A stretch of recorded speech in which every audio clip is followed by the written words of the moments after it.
I was the chairman, and we were told in November and December that, hey, we're going to front load the schedule into January so that by the time the president is sworn in, and it's President Trump, he will have a bill sitting on his desk. And I can tell you there's a great deal of frustration in both the House and the Senate that there is not yet a bill, because it really feels like they haven't even gotten together and figured out a plan. We've been talking about this for 7 years. And here we are, turning the corner into July, and you still can't point to a single thing that will unite us. I think a lot of people echo that frustration. That was Fox News contributor and former Utah Congressman Jason Chaffetz. He joins us now, and yes, you're frustrated, Jason. I understand that. Is it as bad as you paint right there? Well, yeah. I mean, there were two basic premises on which the Republicans were able to take power. And one of them was we're going to repeal and replace Obamacare in short order. And number two is get tax reform done. And I'm still optimistic that we can get both done. But here we are turning the corner past July 4th now. And the Republicans have to get this stuff done. Who do you blame for this?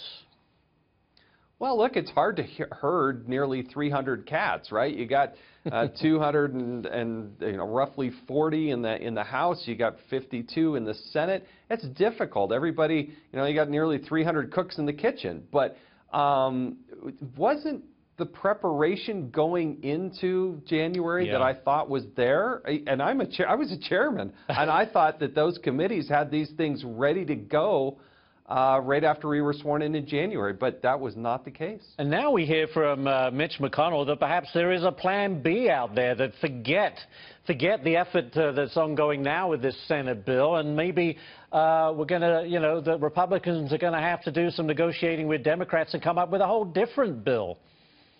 It would be terribly disappointing because, again, Republicans were swept into power in the House to play defense against the Obama administration when they had the House, the Senate, and the presidency. Then the premise was, hey, as long as we have the Senate, we can play a little offense. But if you give Republicans the House, the Senate, and the presidency, we can actually get things done. And it's not the president's job to get a bill on the president's desk. It's the Congress's responsibility to get that done. So I would argue that Donald Trump did his most important thing in appointing a very conservative judge to the Supreme Court. Check that box. He did what he was supposed to do. But House and Senate leaders, you have got to get a bill and at least vote on something. I mean, that's the frustration, right? You don't even vote on things. Now, the House passed its bill.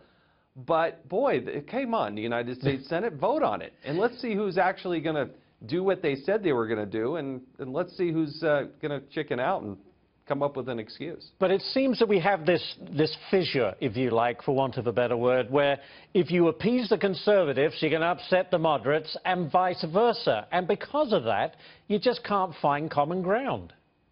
Well, we call them bedwetters behind the scenes to say, you know what, you're going to have to actually step up and take a vote, okay? I know it's easy to complain about it on television or go to a town hall and tell everybody that they're right, but at some point you actually have to vote, and that's the frustration. A lot of good, positive legislation that has passed through the years has come up, voted, failed. Then they vote on a different version. Put people's name up on the board. I want to see them vote. Well, you and a lot of other people, Jason, do they get anything done before the August recess?